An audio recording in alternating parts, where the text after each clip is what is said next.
완전 취했어요. 이 방에서 이러면 안 되잖아요. Halo, apa kabar kalian? Sehat lah ya? Kembali lagi di channel Van Halen Movie. Kali ini kita bakal review film dari Korea yang berjudul Hidden Face yang dirilis tahun 2025. Di film ini akan menceritakan tentang seorang pria bernama Seong Jin yang baru aja menikah. Namun suatu hari istrinya tiba-tiba menghilang meninggalkannya tanpa tahu apa penyebabnya. Namun tidak hanya sampai di situ. Setelah istrinya menghilang, ada seorang wanita muda yang datang mendekatinya. Lantas kemanakah sebenarnya istri dari Seong Jin ini? Dan siapa sebenarnya wanita yang tiba-tiba datang mendekatinya? Ya udah, daripada berlama-lama lagi, kita langsung aja ke ceritanya. Intro.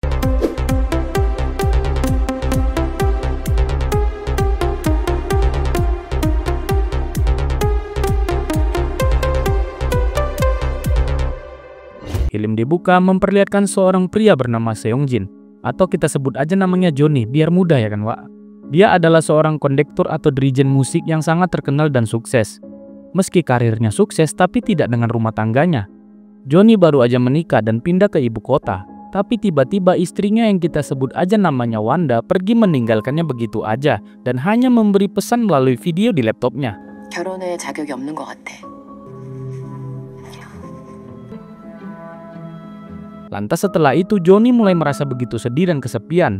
Ibu mertuanya juga kesal dengan putrinya yang tiba-tiba kabur. Kenapalah bisa meninggalkan suaminya begitu aja diam-diam tanpa alasan yang jelas.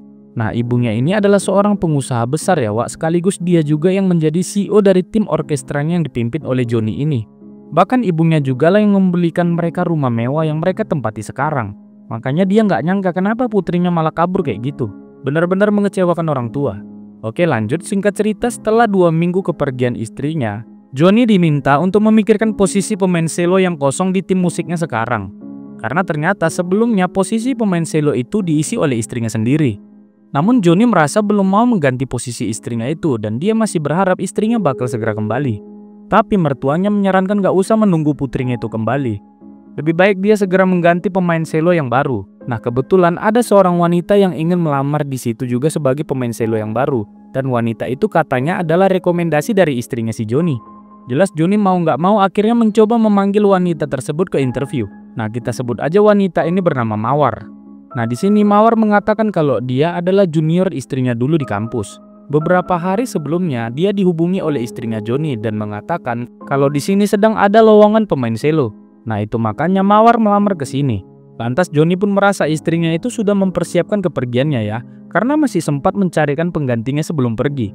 Kemudian Johnny bertanya pada Mawar apakah istrinya ada mengatakan hal lain sebelumnya atau tentang rencana akan pergi kemana. Tapi di sini Mawar mengatakan kalau Wanda nggak menceritakan hal lain. Kemudian Mawar memberikan flash disk yang berisi rekaman permainan selo untuk didengar oleh Johnny. Lalu Mawar pun pergi dari situ. Singkat cerita, Johnny pun mendengarkan alunan permainan si Mawar tadi. Setelah dia mendengarkannya, kebetulan sekali lagu yang dimainkan di rekaman itu adalah lagu kesukaannya Johnny. Dia agak kaget kok bisa kebetulan kali ya kan? Tidak hanya itu, permainan selonya Mawar di rekaman itu benar-benar bagus dan Johnny menyukainya. Lantas Johnny pun langsung menemui Mawar dan bertanya kenapa dia memilih lagu itu untuk dimainkan. Mawar pun hanya menjawab mungkin kebetulan aja karena dia juga menyukai lagu itu. Akhirnya Johnny pun menerima Mawar untuk bermain selo di timnya. Dan keesokannya Mawar pun mulai bergabung dan berlatih bersama. Setelah selesai latihan, Johnny pun dipanggil oleh mertuanya dan ditanya bagaimana menurutnya permainan si Mawar tadi. Di sini Johnny pun menjelaskan kalau permainan Mawar cukup bagus. Mendengar hal itu, mertuanya pun cukup tenang ya. Itu berarti mereka sudah mendapatkan pengganti selo yang tepat dan gak harus menunggu si Wanda yang gak jelas itu. Meski begitu, hatinya Johnny tetap merasa belum bisa melepaskan Wanda begitu aja, Wak. Oke, lanjut. Keesokan harinya setelah latihan, Johnny melihat mobilnya Mawar mogok. Nah, di sini Johnny menawarkan untuk mengantar Mawar pulang. Meski awalnya agak segan, tapi akhirnya Mawar pun mau diantar pulang oleh Johnny. Kemudian di perjalanan mereka berdua pun mengobrol sejenak. Terlihat mereka berdua di sini nyaman dan ngobrol sepanjang perjalanan. Johnny pun kemudian mengajak Mawar untuk makan malam dulu sambil minum-minum sebelum mereka pulang. Obrolan demi obrolan pun berjalan begitu lancar dan sangat nyaman. Hingga beberapa saat kemudian Johnny merasa masih tanggung ngobrol dengan si Mawar di kafe ini. Ya udah tuh, Johnny pun mengajak Mawar lagi untuk lanjut minum di rumahnya. Nah, terlihat sepertinya mereka berdua di sini sudah mulai terbawa suasana ya. Apalagi karena mereka sambil minum-minum tipis ya kan.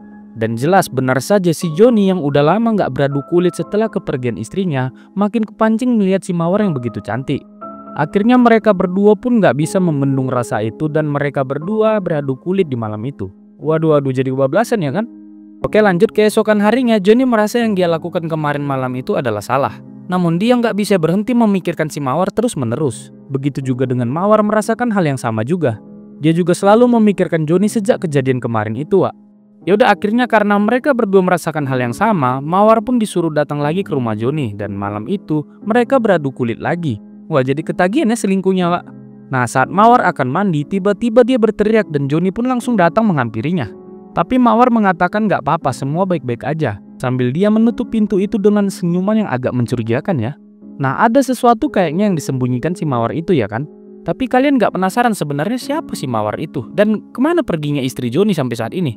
Oke, jadi kita kembali dulu ke 3 bulan sebelum kejadian hari ini, dimana pertama kali Joni dan Wanda pindah ke Seoul.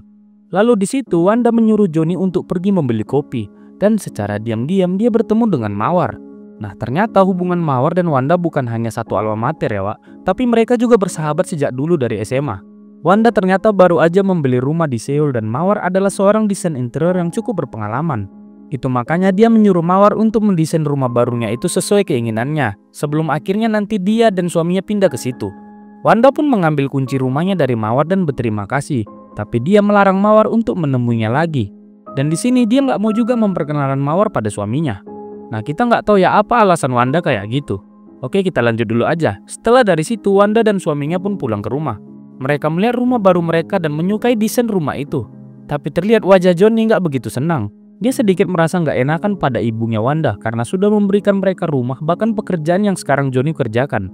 Ya, Joni mungkin di sini merasa seperti agak nggak enakan lah, apalagi dia kan laki-laki. Tapi di sini Wanda meyakinkan Joni tidak berpikir seperti itu, karena Joni adalah pria baik dan bekerja keras, makanya ibunya setuju Wanda menikah dengannya. Lanjut, singkat cerita, besok malamnya mereka pun mengadakan party kecil-kecilan di rumah mereka, dan semua teman-teman Wanda dan juga teman-teman ibunya Wanda datang ke situ.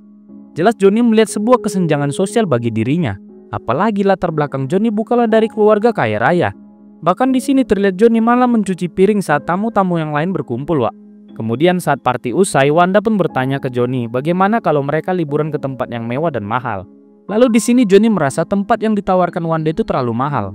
Joni merasa kayak membuang-buang uang untuk hanya sekedar liburan dan membayar mahal seperti itu. Benar-benar letak kesenjangan sosial ya dari pasangan ini. Joni pun keluar dan berpikir, dia merasa istrinya terlalu mendominasi dan mengontrol dirinya. Kemudian keesokan harinya yang membuat Joni makin kesal, Wanda dan ibunya mengadakan rapat kecil di depan pemain-pemain musik yang lain. Di situ Joni yang melihatnya pun sangat kesal. Lalu saat di rumah Joni mengatakan kekesalannya tadi. Dia merasa seperti nggak dihargai, apalagi dialah dirijen dan pemimpin dari tim orkestra itu. Tapi malah Wanda yang dipanggil duluan untuk membahas soal latihan mereka. Akhirnya mereka berdua pun mulai berdebat karena Wanda merasa Joni itu hanya berlebihan aja. Dia hanya ingin melakukan yang terbaik untuk keluarga dan karirnya mereka. Semenjak saat itu hubungan mereka berdua pun semakin dingin. Wanda pun merasa Joni ini mulai berubah dan semakin cuek padanya. Beberapa waktu pun berlalu dan hubungan mereka nggak kunjung baik. Wanda pun mulai punya ide gila, Wak. Dia menemui Mawar dan menceritakan keadaan rumah tangganya. Lalu Wanda memberitahukan sebuah rencananya untuk menghilang sementara. Dia menceritakan ini ke Mawar karena dia merasa Mawarlah satu-satunya sahabat yang dipercaya. Wanda kemudian mengajak Mawar datang ke rumah dan masuk ke kamar selagi suaminya nggak di rumah, Wak. Nah, ternyata di kamar Wanda dan suaminya itu ada sebuah ruangan tersembunyi di balik lemari. Ruangan berlapis baja yang sudah ada bahkan sebelum rumah ini dibangun oleh Wanda. Akhirnya di sini ketahuanlah hubungan antara Wanda dan Mawar sebelum mereka menjadi teman. Mereka ternyata dulu sering beradu kulit saat SMA, Wak, di ruangan ini. Astaga, ternyata mereka berdua ini adalah lesbong dulunya ya kan. Nah, jadi ruangan rahasia ini berada di rumah salah satu guru sekolah mereka. Dan guru mereka itu sangat dekat dengan mereka berdua. Jadi dulu mereka sering bermain ke rumah si ibu guru setelah pulang sekolah. Dan diam-diam menghabiskan waktu di ruangan rahasia itu tanpa ketahuan gurunya. Nah, itu makanya Wanda membeli rumah itu sekarang dari mantan gurunya. Karena tahu rumah ini punya ruangan rahasia yang menyimpan banyak kenangan. Oke, lanjut, Wanda pun mengatakan rencananya kalau dia akan bersembunyi di ruangan itu selama 3 hari. Dengan maksud mau memberikan pelajaran pada suaminya yang tak begitu peduli lagi dengannya sekarang. Lalu Wanda pun membuat rekaman perpisahan pada suaminya sebelum dia masuk ke dalam. Di sini Mawar pun bertanya sedikit tentang suaminya Wanda, tentang apa lagu kesukaan suaminya itu. Nah, Wanda nggak ada curiga sama sekali dan memberitahukannya aja, Wak. Oke, lanjut. Setelah mempersiapkan beberapa pakaian hangat dan makanan, Wanda pun meminta kunci pada Mawar dan masuk ke dalam. Lalu Mawarlah yang akan menutup kembali lemari geser itu agar nggak ketahuan suaminya Wanda. Kemudian sebelum pergi, Wanda mengucapkan selamat tinggal melalui cermin kamar mandinya, yang ternyata cermin itu adalah cermin satu arah, Wak. Setelah berpamitan, Mawar pun pergi dari situ. Tak berapa lama kemudian, Johnny pun pulang dan melihat isi rekaman videonya si Wanda tadi. Jelas melihat ekspresi suaminya yang sedih itu membuat Wanda sangat puas. Dia jadi merasa telah memberi pelajaran pada suaminya itu. Kemudian di malam harinya, Wanda melihat lagi suaminya yang begitu sedih, dan akhirnya Wanda nggak tega. Dia pun berencana keluar dan memberikan surprise pada suaminya itu. Tapi anehnya kuncinya nggak bisa membuka pintu itu, Wak. Di sini Wanda pun mulai panik. Dia mencoba memanggil suaminya namun percuma karena ruangan itu kedap suara. Dan Wanda pun tetap berusaha membuka pintu besi itu, tapi percuma. Setelah terkurung beberapa hari di situ, stok makanan Wanda pun mulai habis dan dia sangat kelaparan. Di situ ada air keran yang dia bisa gunakan untuk minum, tapi makanannya udah habis. Lalu saat dia melihat ke atas, bersyukurnya Wanda menemukan sekotak mie instan yang sepertinya sudah expired. Tapi dia nggak ada pilihan lain daripada dia mati kelaparan, ya kan? Akhirnya dia pun bertahan dan memakan mie instan yang sudah expired itu, Wak. Hingga suatu hari dia melihat Mawar di kamar mandinya. Ya, awalnya sangat senang dan berpikir kalau Mawar datang ke situ untuk membantunya keluar. Tapi yang nggak disangka, Mawar datang ke situ bukan untuk menyelamatkan Wanda, melainkan akan tidur dengan suaminya. Jadi ternyata Mawar sudah merencanakan semua ini. Mawar sebelumnya sudah mengganti kunci ruangan itu tanpa diketahui oleh si Wanda, Wak. Lalu di depan matanya Wanda, suaminya beradu kulit dengan si Mawar itu. Wanda pun nggak terima dan berteriak sekuat-kuatnya. Namun semua itu sia-sia, dia hanya bisa menonton kejadian itu tanpa dia bisa melakukan apapun. Wah, sakit kali ya pasti di sini si Wanda. Nah, di sini kita udah tahu ternyata Mawar lah yang menjebak Wanda jadi nggak bisa keluar dari ruangan besi itu. Tapi apa kira-kira yang membuat Mawar dendam dan tega melakukan hal itu ya, Wak? Oke, kita flashback dulu ke beberapa bulan lalu, di momen saat Mawar mulai mendesain rumahnya Wanda.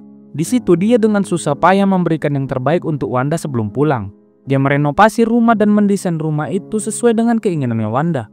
Tak lama dari situ Mawar menerima telepon dari Wanda. Di situ Wanda mengatakan kalau dia sudah menikah dengan seorang pria bernama Johnny. Wanda pun menjelaskan sudah saatnya dia menjalani hidup yang normal dan menikah dengan seorang pria. Jelas berita itu benar-benar menyakiti hatinya Mawar. Soalnya dia dicampakkan begitu aja dan hubungan mereka selama ini dianggap palsu oleh Wanda.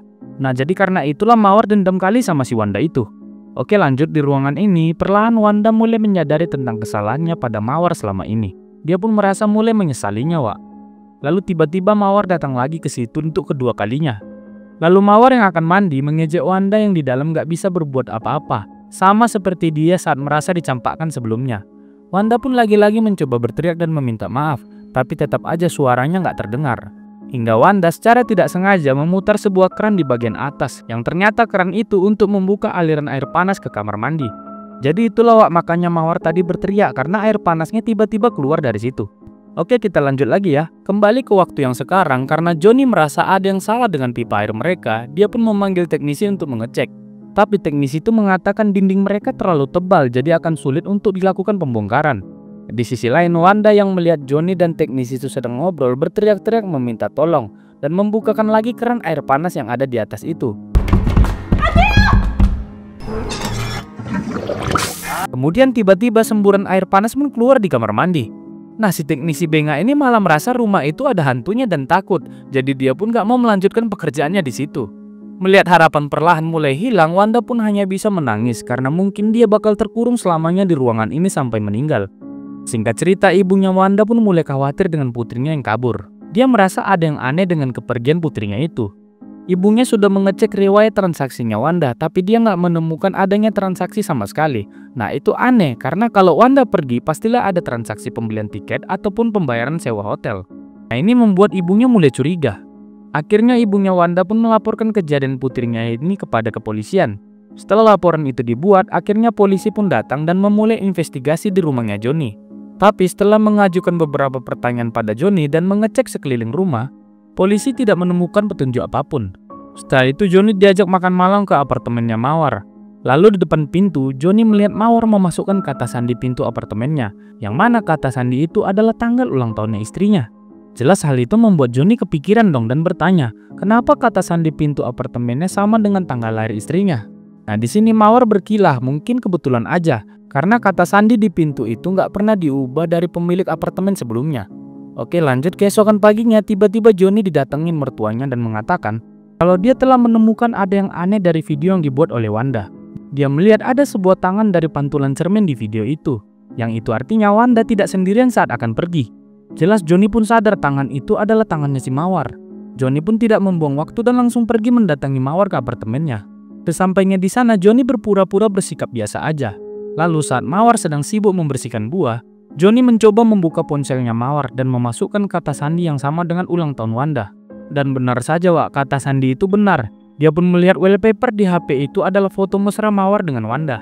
Akhirnya Mawar tidak bisa mengelak lagi. Joni pun menyuruh Mawar untuk memberitahukan semuanya kemana sebenarnya pergi istrinya itu. Akhirnya Mawar pun menceritakan semuanya pada Joni dan itu membuat Joni sangat terkejut. Tapi Mawar mengatakan kalau Wanda sendirilah yang memang ingin masuk ke dalam ruangan besi itu. Ya jelas karena Mawar memang punya dendam pada Wanda, akhirnya dia pun menjebak Wanda di dalam. Mawar jujur di sini dia sangat muak dengan Wanda yang selalu berpikir dengan uang dia bisa melakukan apa saja tanpa memikirkan perasaan orang lain. Lalu di sini pun Joni sangat bingung dan jelas dilema. Dia bisa aja membebaskan Wanda sekarang, tapi pasti Wanda akan menghancurkan dirinya dan semuanya bakal hancur. Tapi mana tega juga dia membiarkan istrinya terkurung dan membusuk di ruangan itu. Sama aja itu berarti dia membunuh istrinya sendiri ya kan? Joni pun kemudian pulang dan mencoba memikirkan baik-baik semuanya dengan kepala yang dingin, sambil membayangkan kondisi istrinya yang terkurung selama ini di dalam itu. Akhirnya Joni pun mengambil keputusan pagi ini. Dia menemui Mawar dan memaksanya untuk membuka pintu itu. Dia nggak mau istrinya membusuk di dalam sana. Joni mengatakan Wanda pasti bisa memaafkan mereka jika mereka sekarang membebaskannya. Di sini Mawar awalnya ragu dan nggak mau, tapi Joni mengancam akan melaporkan Mawar ke polisi jika dia nggak mau memberikan kuncinya. Ya udah tuh, akhirnya mereka berdua pun membuka pintu dan masuk ke dalam ruangan itu. Wak. Mereka melihat kondisi ruangan itu sudah sangat bau dan berantakan. Mereka sadar pasti Wanda sudah sangat tersiksa di dalam itu selama ini ya kan. Lalu terlihatlah Wanda sudah pingsan di sudut ruangan itu. Melihat Wanda nggak bergerak, Mawar pun panik dan mencoba memanggilnya. Dan untungnya Wanda masih hidup. Tapi tiba-tiba Mawar pun kaget dan ketakutan. Dia mencoba mengajak Joni untuk segera keluar. Tapi jelas Joni lebih memilih istrinya dan membiarkan si Mawar itu.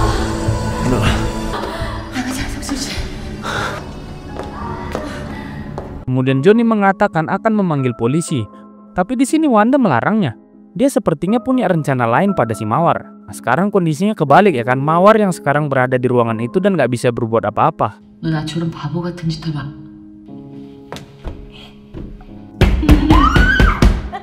Beberapa hari kemudian setelah kejadian itu, keadaan mulai kembali normal. Joni dan Wanda tidak membeberkan rahasia mereka ke ibunya Wanda, dan Joni berjanji akan menjaga terus rahasia mereka. Namun di sini yang mind blowingnya, Wak, ternyata Mawar tetap dikurung di situ, namun dijadikan alat pemuas untuk si Wanda dikala suaminya nggak di rumah. Di ruangan itu dilengkapi semua keperluan sehari-harinya untuk si Mawar, dan Mawar akan menjadi alat pemuas untuk Wanda seterusnya. Mawar juga terlihat senang bisa tetap bersama dengan Wanda meski keadaannya seperti itu. Anjir, gak sehat ya otak orang ini dua ya kan? Ya udah, dan akhirnya film pun selesai. Oke dong Kak, gimana filmnya? Endingnya agak gimana gitu ya kan? Ya udahlah, sekian dulu cerita di film Hidden Face tahun 2004. Sampai jumpa di video selanjutnya. Bye.